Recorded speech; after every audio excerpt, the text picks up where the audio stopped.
사도행전 5장 26절에서 41절까지 사도행전 5장 26절에서 41절까지 함께 공독하겠습니다.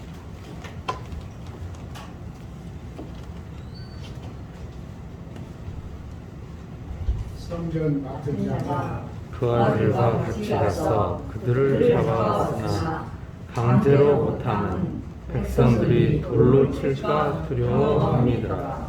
그들을 끌어다가 공회 앞에 세우니 대제사장이 물어 이르되 우리가 이 이름으로 사람을 가르치지 말라고 언급하였으되 너희가 너희 가르침을 예루살렘에 가득하게 하니 이 사람의 피를 우리에게로 돌리고자 함이로다.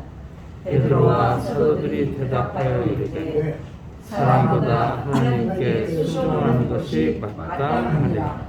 너희가 남의 달아 죽인 예수를 우리 조상의 하나님이 살리시고 이스라엘에게 회개함과 죄사함을 주시려고 그를 오른손으로 높이사 임금과 구주로 삼으셨느니라. 우리는 이 일의 증인이요 하나님이 자기에게 순종하는 사람들에게 주신 성령도 그러하니라 하더라. 그들이 듣고 크게 놀라여 사도들을 없이하고자 하시되 바리새인 가말리엘은 율법 교사로 모든 백성에게 존경을 받는 자 공회 중에 일어나 명하여 사도들을 잠깐 밖에 나가게 하고 말하되 이스라엘 사람들아 너희가 이 사람들에게 대하여 어떻게 하려는지 조심하라. 이전에 드다가 일어나 스스로 선전하매 사람이 약 400명이나 따르더니 그가 죽임을 당하며 따르던 모든 사람들이 흩어져 없어졌고 그 후 포도갈 때 갈릴리의 유다가 일어나 백성을 깨어 따르게 한다. 그도 망한즉 따르던 모든 사람들이 흩어졌느니라. 이제 내가 너희에게 말하노니 이 사람들을 상관하지 말고 버려두라. 이 사상과 이 소행이 사람으로부터 났으면 무너질 것이요 만일 하나님께로부터 났으면 너희가 그들을 무너뜨릴 수 없겠고 도리어 하나님을 대적하는 자가 될까 하노라 하니 그들이 옳게 여겨 사도들을 불러들여 채찍질하며 예수의 이름으로 말하는 것을 금하고 놓으니 사도들은 그 이름을 위하여 능욕받는 일에 합당한 자로 여기심을 기뻐하면서 공회 앞을 떠나니라. 기도하겠습니다. 거룩하신 하나님, 저희를 하나님의 장중에 품으셔서 온갖 어려움과 더위와 사회적 문제들을 이기게 하시고 주님의 전에 모이게 하심을 감사드립니다. 이 교회에 속한 모든 사람들이 항상 주님의 거룩하신 은혜 가운데 서게 하시고 주님의 영과 교통하는 삶을 이루게 하시며 주님의 진리가 모든 인격 속에 충만해서 하나님과 동행하는 임마누엘의 삶을 이루게 축복하여 주옵소서. 예수님 이름으로 기도드리나이다. 아멘. 여기는 그 초기 기독교 시작될 때 엄청난 어려움을 기록하고 있습니다. 여기는 그 성전의 세력과 또 새로 떠오르는 예수의 제자들이 이렇게 부딪힌 그런 장면입니다. 성전은 우리가 잘 아는 대로 딱 하나만 있는, 전 세계에 하나만 있는 성전입니다. 그래서 이 성전은 엄청난 영적 힘도 가졌지만은 또 사회적인 힘도 엄청났습니다.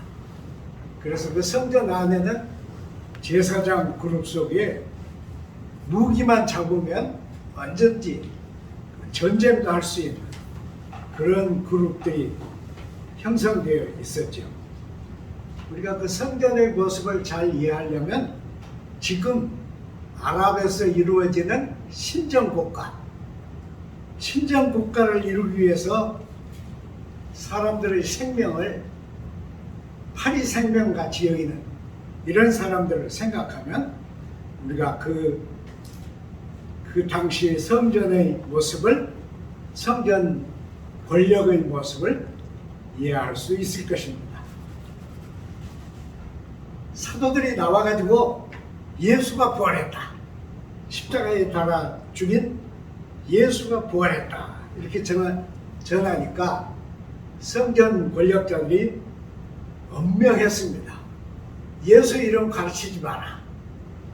예수 부활했다고 말하지 마라. 그렇게 명한다고 해서 될 일은 아니죠. 그러나 그렇게 명했어요. 근데 계속 가르치니까 이들을 잡아다가 옥에 가두었습니다. 이것은 국가의 옥이 아니고 성전의 옥입니다. 그리고 옥에 가뒀어요. 그러나 이 성경 말씀을 보면 갇힌 자들이 천사들의 도움을 받아서 나오게 됐죠.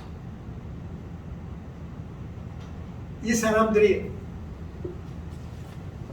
옥에 갇힌 사람들을 잡아오라 그랬더니 옥에는 사람들이 없고 다른 사람들이 와서 옥에 갇힌 사람들이 성전에서 사람들을 가르치고 있습니다.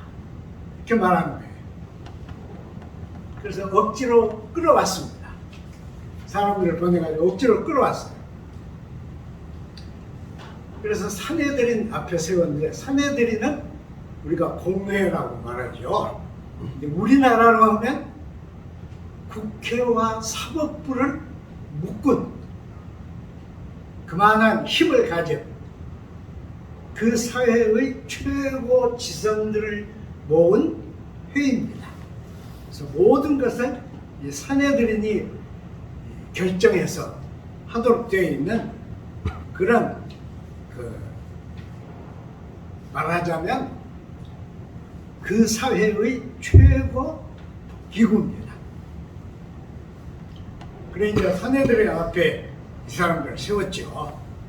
세우고는 우리가 너희들에게 예수를 가르치지 말라고 그랬는데 왜 계속 가르치느냐.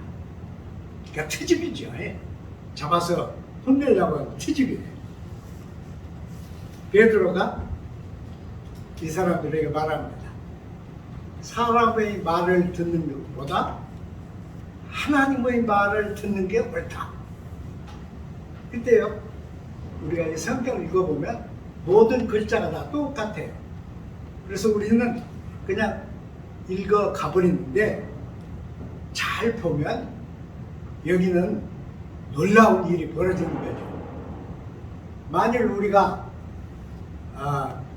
혹시 우리가 국회 앞에 가가지고 전체 국회의원이 모인 데에서 무슨 질문을 하면 여러분은 말이 쉽게 나와요? 잘 안 나오죠. 쉽게 못해요. 국회는 그만두고 도청에만 가도 도청 힘 있는 사람들이 쭉 앉아있으면 그 앞에서 말 제대로 못합니다. 밖에서는 막 떠들고 잘하는데 그게 인간이죠. 그런데 이 공회 앞에서 베드로가 그렇게 말합니다. 사람의 말을 듣는 것보다 하나님의 뜻을 전하는 게 옳다. 그러니까 이 사람들이 어떻게 했어요? 사실 저는 그때 베드로가 말한 것은 베드로 자신은 아마 베드로 자체, 그리고 베드로의 전생, 지금까지 살아온 생, 그리고 베드로의 모든 것이 뒤집어진 그런 자리라고 저는 생각해요. 어떻게 이렇게 되었을까? 이해가 잘 안 되죠. 그래서 우리 교회에서는 보통 성령의 능력으로 그렇게 됐다 이렇게 말해버려요. 그러면 그냥 다 지나갑니다. 성령의 능력으로 그렇게 됐다. 맞아요. 맞긴 맞은데 그 내용이 뭐냐 하는 거 우리는 모릅니다. 어떻게 그렇게 갑자기 그렇게 돼요? 50일 사이에, 여러분 50일 전에는 베드로가 예수님 그 재판받을 때 다른 사람들이 너도 갈릴리 사람이다 그럴 때 베드로는 부인했습니다. 그래서 맨 나중에 세 번째 부인할 때 예수님이 이끌려 나가면서 뒤를 돌아봤죠. 그런 그림이 있어요. 화가들이 그런 그림이 있습니다. 예수님이 뒤를 돌아다보시는 그 눈초리를 아주 기가 막히게 그 묘사한 그런 성화가 있습니다. 베드로는 어땠을까요? 예. 달기 우니까 막 울었다. 베드로가 울었다. 그랬는데 그런 베드로였잖아요. 그런 베드로였는데 이번에는 사내들인 회를 전체 모은 그 공회 앞에서 베드로가 말합니다. 사람의 말을 듣는 것보다 하나님의 말을 듣는 게 옳다. 어떻게 그게 가능할까? 사실은 불가능하죠. 저는 그래 이렇게 생각해요. 히브리서를 보면 히브리서 2장 15절에 죽기를 두려워함으로 일생 종로로 산다. 그렇게 썼어요. 죽기를 두려워함으로 일생 종로로 산다. 사실은 우리가 죽기를 두려워하기 때문에 옳은 소리도 못 하잖아요. 안 그래요? 죽기를 두려워해서 잘못한 것을 보고도 그냥 넘어가는 거예요. 제 생각에는 베드로가 그 부활하신 예수님을 만나고 부활이 무엇인가 하는 것을 자기 몸으로 체득한 거예요. 다른 말로 표현하면 부활의 생명에 잇대어서 서 있는 거예요. 베드로가. 그렇기 때문에 죽음을 두려워하지 않아요. 이제 죽음을 두려워하셨는데 뭐가 무서워요? 여러분, 죽음 두려워하는데 뭐가 무서울 게 있어요? 그런 입장에서 베드로가 이 사내들인 특히 대제사장에게 사람의 말을 듣는 것보다 하나님의 말을 듣는 게 옳다. 그렇게 말한 겁니다. 야, 이 사내들이는 계획적으로 이들을 잡아온 겁니다. 이 기회에 이들을 처치를 해서 온 세상이 그들의 말을 듣지 않게. 그게 어디에 나타나서 너희가 예수를 계속 가르치는 것은 그의 피를 우리에게 전가하려고 하는 것이다. 여러분, 사실은 자기들이 죽였잖아요, 예수를. 그러니까 마땅히 예수의 피는 그들에게 쏟아진 건데 여기서는 그렇게 반대로 얘기해요. 너희가 예수를 계속 전하는 것은 그의 피를 우리에게 씌우려고 하는 것이다. 그런 그들을 향해서 베드로는 사람의 말을 듣는 것보다 하나님의 말을 듣는 게 옳다. 이렇게 말하죠. 베드로는 한 사람의 말로 말했지만은 사실은 이것은 교회의 선언입니다. 교회의 선언이에요. 너희가 아무리 대단한 조직을 가지고 있어도 교회는 너희 앞에 아무것도 예속될 것이 없다. 이렇게 말합니다. 대단한 일입니다. 50일 이내에 베드로가 이렇게 바뀌었는데 저는 일생 동안 늘 생각해도 그 실상을 체득할 수가 없어요. 우리는 체득이 안 돼요. 솔직히 얘기하면 말은 하는데 몸속에는 베드로가 경험한 그것이 없습니다. 근데 베드로는 그렇게 했어. 왜 그랬느냐? 베드로는 50일 전의 베드로가 아닙니다.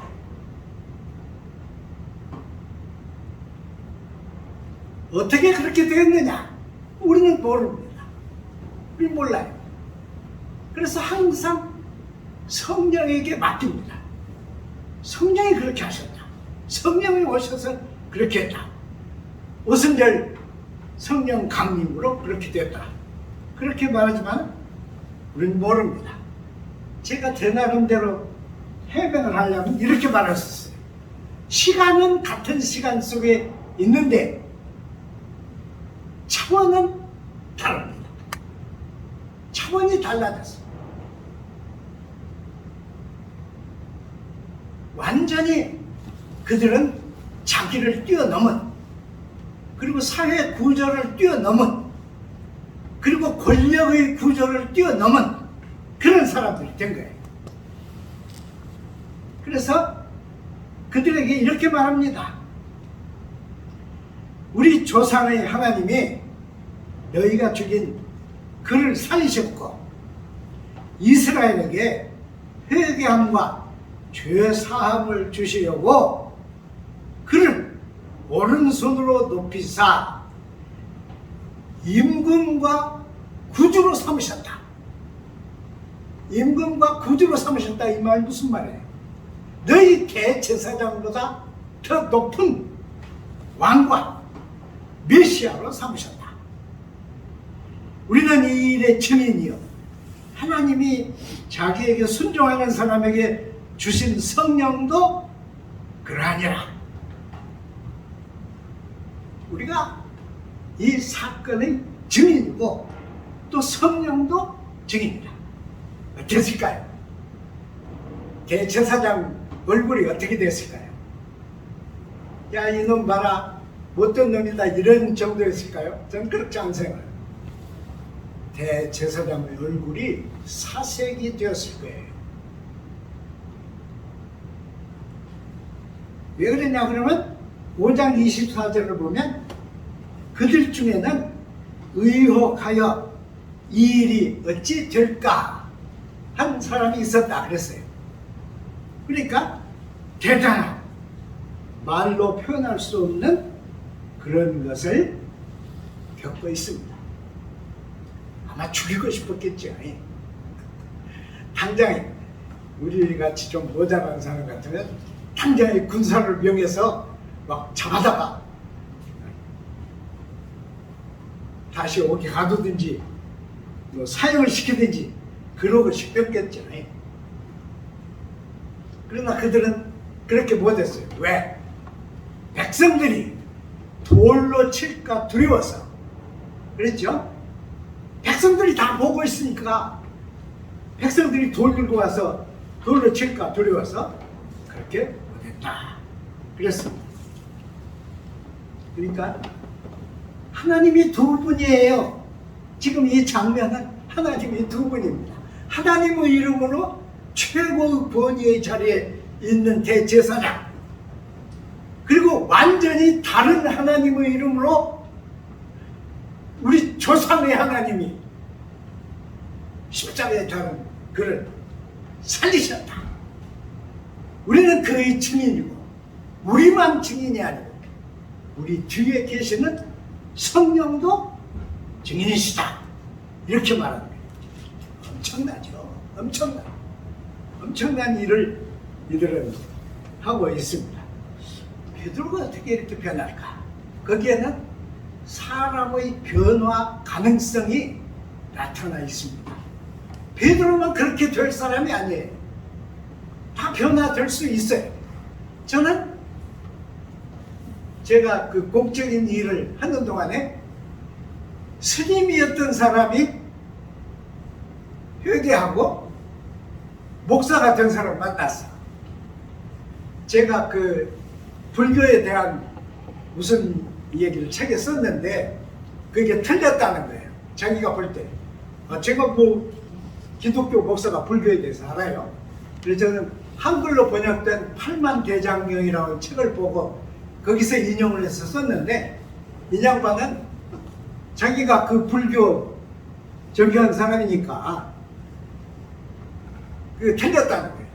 그 번역도 틀렸고 팔만대장경 번역도 틀렸고 당신이 인용한 이 말 틀렸다. 그래서 땀을 빨빨 흘리면서 그 사람이 어떻게 모면해야 하잖아요. 그래 막 땀을 뻘뻘 흘리면서 그러면 그 진짜 팔만대장경에 있는 얘기가 뭐냐? 그렇게 물었더니 한 30분 동안만 쫙 하는데 야, 저는 불교 스님들이 그렇게 똑똑한 줄 몰랐어요. 근데 그렇게 그 말을 쭉 듣는 동안에 제 머릿속에 하나가 막 탁 튀어나와요. 그게 뭐예요? 그렇게 불교를 소중히 여긴 사람이 어떻게 바뀌어서 기독교 목사가 됐냐 하는 질문이에요. 이 질문을 했더니 그냥만 참 훌륭한 점이 있어요. 자기는 아주 어렸을 때부터 스님을 좋아하고 절에 가서 막 절을 엄청 했다는 거예요. 그래서 자기가 그 승려가 됐는데 아무리 생각해도 여기는 생명이 없다는 거예요. 아무리 생각해도. 그 불교의 핵심이 뭐예요? 없어지는 거예요. 없어지는 거. 그렇잖아요? 없어져야 조용해져. 제가 그냥 받는 말을 다 말할 수 없는데 근데 어떻게 당신이 기독교 목사가 됐느냐 그렇게 물었더니 이 말이에요. 사람은 사람대로 하면 사람일 뿐입니다. 근데 사람은 영과 부딪히면 영적인 사람이 됩니다. 그런 거예요. 그러니까 이 사람은 성령에 대해서 얘기하는 거예요. 저는 그때까지 그 성령에 대한 그런 경험은 없었다. 뒤집어지고 막 그런 경험은 없어요. 근데 그는 그런 경험이 있어. 그리고 그는 불교 승려였지만 하나님의 성령을 만난 사람이에요. 하나님의 성령을 만나자 불교는 깨진 거예요. 불교가 깨지자 그는 불교 승려로 남을 수 없었어요. 그래서 신학교에 갔어요. 신학을 공부했어요. 목사가 됐어요. 근데 그런 사람 눈에 제가 글을 써가지고 엉뚱한 글을 써놨으니 그 사람이 백이겠어요? 일부러 찾아온 거예요. 찾아왔어. 찾아와가지고 작심을 하고 말을 하고 틀렸다. 불교에 대해서 좀 틀리게 썼으면 어때요? 기독교에 대해서만 똑똑히 말하면 될 거 아니에요? 근데 그는 안 돼. 그는 안 돼. 적어도 기독교 목사가 쓴 글에는 거짓이 들면 안 된다. 설사 지식이 모자라서 거짓이 들어도 그건 안 된다. 그럼 제가 어떻게 해야 돼? 굴복하죠. 굴복해야 돼. 알았다. 그리고 당신의 그 진념은 대단하다. 내가 지금까지 만난 사람 중에 사람을 바꾸려고 하는 그 의지는 당신에게서 처음 봤다. 어떻게 그렇게 할 수 있냐 했더니 내가 경험한 일이에요. 여러분, 자기가 경험한 일이에요. 여러분, 불교 승려가 어떻게 기독교 목사가 돼요? 기막힌 일이죠. 저는 거기서 이 베드로의 변화는 한때 거기서 끝나는 것이 아니다. 그래서 우리 기독교 안에 항상 살아있고 계속된 그런 것이다. 깨달았습니다. 선지자들은 베드로의 말을 듣고 못 견딥니다. 폭발해. 그래서 속으로 이들을 없애야겠다. 이런 마음이 속에만 있는 게 아니라 그 산에들은 그 공회 분위기 속에 막 드러나는 거예요. 막 드러나는 거예요. 그때 이 공회에 한 사람이 있었어요. 가말리엘. 공회는 온 민족에게 존경을 받는 사람이었다. 그랬잖아요. 이 사람이 일어섭니다. 제가 보기에는 가말리엘 만한 이 학자는 그들, 성전을 중심한 그들의 그 종교가 온전치 못하다고 하는 것쯤은 알고 있었을 거예요. 그리고 그 속에 어떤 거짓이 섞여 있다고 하는 것도 알고 있었을 거예요. 인간의 욕망이 하나님의 이름으로 성전을 뒤집어 쓰고 있다는 것도 알고 있었을 것입니다. 그래서 말합니다. 이들을 함부로 하지 마라. 우리가 다 아는 대로 드다라고 하는 사람이 일어나서 막 백성들을 꼬일 때 400명이나 따라가지 않았느냐.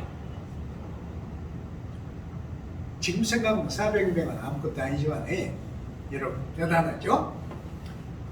그런데 드다가 죽고 나니까 다 없어졌지 않았느냐. 또 다른 사람이 일어나서 유다라는 사람이 일어나서 그렇게 하니까 또 그랬는데 결국은 다 없어지지 않았느냐. 만일 이렇게 말하면 만일 이 새로 생긴 이 사람들이 하나님에 의해서 생겼다면 너희들은 무슨 일을 써도 절대로 없앨 수 없을 것이다. 또 만일 이 새로 생긴 이것이 하나님에 의해서 생겼다면 너희는 하나님을 대적하는 자가 될 수 있다. 이걸 보면 신자들 속에도 하나님을 대적할 수 있는 사람이 있을 수 있다는 거예요. 여러분 이렇게 말하는 거예요. 아마 제 생각에는 가말리엘이 이래서 말할 때 저처럼 목청을 막 이렇게 세워서 말하지는 않았을 것이다. 어떻게 했을까요? 가말리엘은 바울을 기른 사람이에요. 바울의 스승이에요. 그러니까 가말리엘이 이로써 이 산에드린 사람 72인이에요. 산에드린 회원이 72인입니다. 72인의 이 산에드린을 향해서 가말리엘이 말할 때 가말리엘은 조용하게 말했을 것이다. 아주 조용하게 말했을 것이다. 이렇게 생각돼요. 가말리엘의 말을 듣고 이 막 살기가 등등하던 이 산에드린 사람들이 가라앉습니다. 보세요.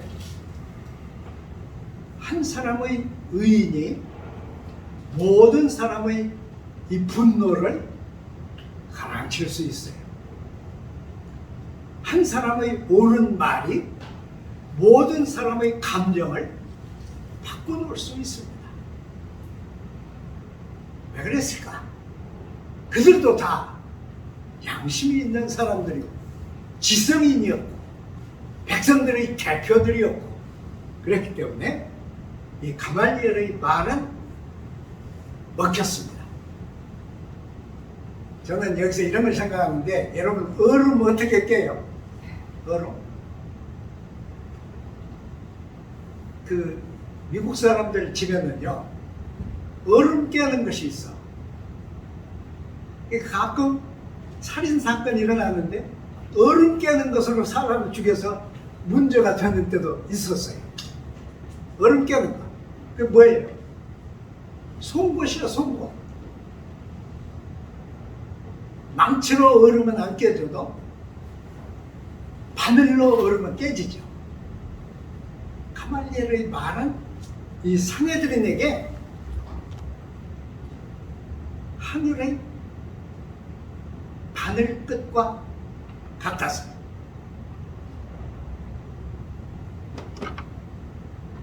그래서 이들은 그냥 사도들을 놓아줄 수는 없고 사람들이 보는 앞에서